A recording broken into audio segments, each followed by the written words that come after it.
Hello दोस्तों, नमस्कार। लीजिए जो है आज इस वीडियो में जो है प्रश्नवाली 3.5। इससे पहले पिछले वीडियो में जो है आपको इसके एग्जांपल्स करवाए हैं। वज्र गुणन का क्या कराया अपन लोग, वज्र गुणन का विधि मतलब क्रॉस मल्टीप्लिकेशन मेथड का अपने एग्जांपल करवाए थे बारी बारी से।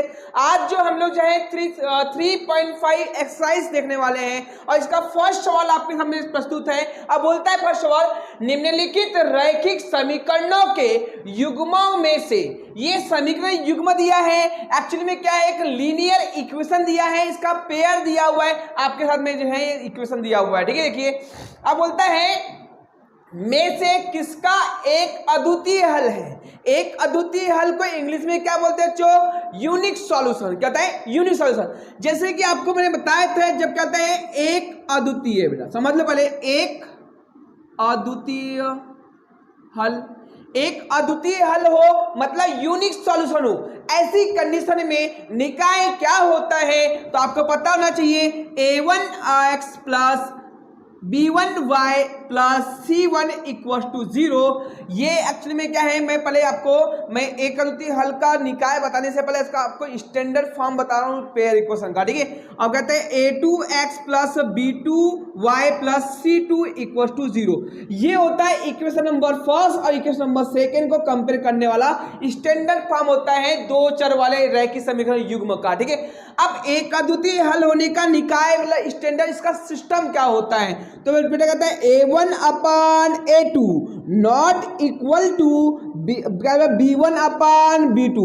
ये होता है एक अद्वितीय हल यूनिक सॉल्यूशन के लिए। ये जो है सीबीएसई बोर्ड रहे, सीबीएसई बोर्ड रहा है या फिर एनसीईआरटी पैटर्न रहा है, तो ये एमपी बोर्ड रहा है या फिर कोई भी पैटर्न कोई भी बोर्ड रहा है। ठीक है, इसमें ये क्वेश्चन आता है कि एक अद्वितीय हल हो तो निकाय क्या होगा, तो a1 upon a2 not equal to b1 upon b2। ठीक है, ये स्टैंडर्ड फॉर्म को, ये दो चर वाले रैखिक समीकरण को आपको ये वाले इक्वेशन से कंपेयर करना है और बताना है कि a1 का वैल्यू क्या है, b1 का वैल्यू क्या है, c1 का वैल्यू क्या है, a2 का वैल्यू क्या है, b2 का वैल्यू क्या है, c2 का वैल्यू क्या है। ठीक है, देखिए जैसे कि आप देख पा रहे हैं यहाँ x है, यहाँ भी x है। ये इक्वेशन में फर्स्ट नाम दे देंगे, इसको इक्वेशन में सेकंड नाम दे देंगे। और यहाँ a1 है, लेकिन a1 के प्लेस पर x के सामने में कोई संख्या दिखाई दे रही है क्या, नहीं। अब जैसे कि जब जानते हैं कि किसी भी चर राशि के सामने में किसी प्रकार की संख्या दिखाई नहीं देगी बच्चों, इसका मतलब होता है एक होता है। क्या चलो, एक होता है। ठीक है, तो यहाँ पे क्या होगा, यहाँ पे एक होगा। ठीक है, प्लस एक लिखना है। ठीक है, जैसे कि आप देख रहे हैं y है, यहाँ भी क्या है y है, लेकिन वहां पे यहाँ पे प्लस क्या है b1 है, यहाँ क्या है माइनस b1 है। मतलब ये है कि b1 के प्लेस पर क्या है -3 का प्रयोग कर रहा है। ठीक है, चलो ऐसा अपन कंपेयर कर लेंगे। अब दूसरी कंडीशन यहाँ पे आपको दिया हुआ है जिसका कोई हल नहीं। बेटा क्या पहले बताना, एक अद्वितीय हल है या कोई हल नहीं होगा, कोई हल नहीं होगा, इसे इंग्लिश में कहते हैं नो सॉल्यूशन। क्या कहते हैं, नो सॉल्यूशन। अब नो सॉल्यूशन मतलब एक कहना चाहिए नो सॉल्यूशन मतलब यहाँ पे जिसका कोई हल नहीं, कोई हल नहीं, जिसका कोई हल नहीं होता है। इसके लिए क्या करते हैं, इसके लिए निकाय क्या आता है, a1 upon a2 equal to b1 upon b2 और not equal to c1 upon c2। जब बेटा कोई सॉल्यूशन हो मतलब चाहिए नो सॉल्यूशन, नो सॉल्यूशन की स्थिति में आपको जो है निकाय सिस्टम कौन सा यूज करना है, a1 upon a2 equal to b1 upon b2 और c1 अपान c2। मैंने आपको बताया ना एग्जाम में इन तीनों में से एक क्वेश्चन आने वाला है, मतलब कहना चाहिए ये एक अद्वितीय हल में से आएगा या कोई हल में से नहीं, और क्या अपरिमित से अनेक हल। अपरिमित रूप से अनेक हल इसे इंग्लिश बोलते हैं इन्फिनिटी मैनी सॉल्यूशन। गलत है, इन्फिनिटी मैनी सॉल्यूशन। अब बेटा क्या है, अपरिमित रूप से अनेक हल। क्या बेटा, अनेक हल। ऐसी कंडीशन में क्या होता है, a1 upon a2 equal to b1 upon b2 equal to c1 upon c2। ये होता है, सब में इक्वल टू का सिंबल लगता है। अब इन्हें बोलता है कि जब एक अद्वितीय हल हो, क्या एक अद्वितीय हल हो तो उसे वज्र गुणन विधि से हल करना है। यदि एक अद्वितीय नहीं हुआ, ये दोनों स्थिति हुआ, कोई हल नहीं और अनेक हल हो, तो ऐसी स्थिति प्राप्त होगी आपको, तो उसको आगे क्वेश्चन को सॉल्व नहीं करना है। यदि आपको जो है ऐसी स्थिति प्राप्त हुई तो आपको इसको वज्र गुणन विधि से हल करना है, क्रॉस मल्टीप्लिकेशन मेथड से। ठीक है, चलो देखते हैं, आप कंपेयर करते हैं जो। ठीक है, आपको बता दिए ये तीनों चीजें याद रखें, ये वाला निकाय आपको याद रखना है, ये एग्जाम में 1 नंबर में आता है, याद रखिएगा। ऑब्जेक्टिव क्वेश्चन में अधिकांश पूछा जाता है। ठीक है, देखिए दोस्तों क्या करते हैं, सबसे पहले तो आपके पास में इक्वेशन दिया है, ठीक है, इसको सॉल्यूशन कर लेते हैं। तो देखिए चलो सॉल्यूशन करते हैं। सॉल्यूशन दिया है गिवन डेट, दिया है रैखिक समीकरण। क्या दिया है कि समीकरण बेटा, यहाँ पे रैखिक समीकरण दिया, यहाँ पे x minus 3y minus 3 is equal to 0, ये बन गया आप इक्वेशन नंबर फर्स्ट, ठीक है। चलो अब क्या यहाँ पे 3x minus 9y minus 2 is equal to 0, equation number बन गया क्या ये सेकंड, ठीक है। इक्वेशन का नाम दे दिया अपन लोगों ने। अब इसको क्या करना है कि इसका दो चर वाले रैखिक समीकरण युग्म का स्टैंडर्ड फॉर्म मतलब व्यापक रूप क्या होता है, लिखेंगे आप लोग। क्या व्यापक रूप होता है बेटा, क्या a1x plus b1y plus c1 equal to 0, a2x plus b2y plus c2 is equal to 0।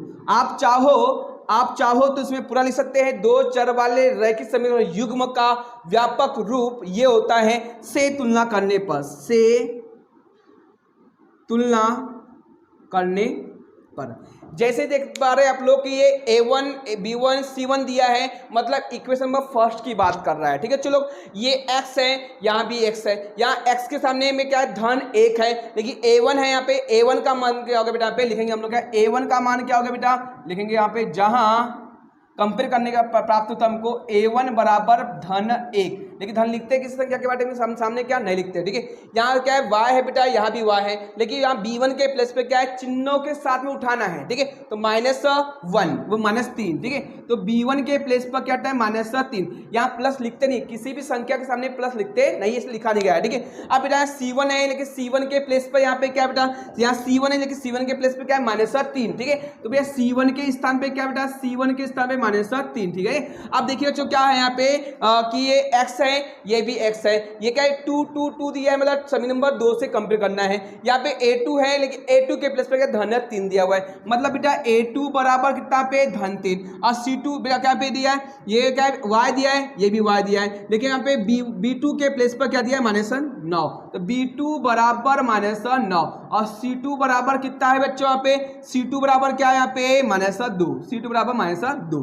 अब क्या करना है बेटा, आपने देखना है कि इसको अनुपात के रूप में लिखना है, मतलब क्या पे रेशो के फॉर्म में लिखना है, ठीक है। तो लिखेंगे यहाँ पे राइट टू रेशियो, ठीक है। अब मैं आपको बता दूं सर यहाँ पे क्या लिखना है, यहाँ पे अनुपातों के रूप में, अनुपातों के रूप में निरूपण करने पर, रिप्रेजेंटेशन ऑफ रेशियो, ठीक है।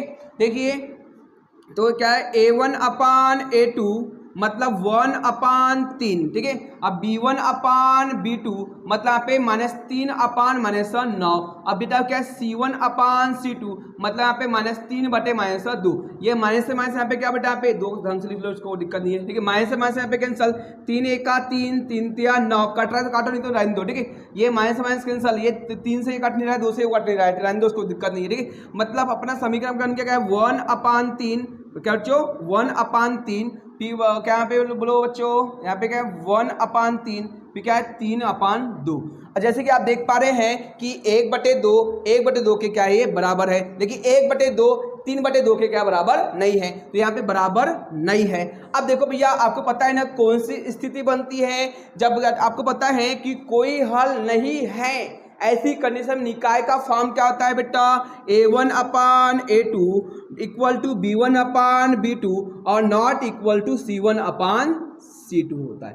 ये कौन सी स्थिति होती है, कोई हल नहीं, मतलब नो सॉल्यूशन वाली कंडीशन होता है। तो भैया हमको बोलता है कि एक अद्वितीय हल होगा तो हम उसे वज्र गुणन से विधि से हल करना है, और एक अद्वितीय हल नहीं होगा तो उसे वज्र गुणन विधि से हल नहीं करना है।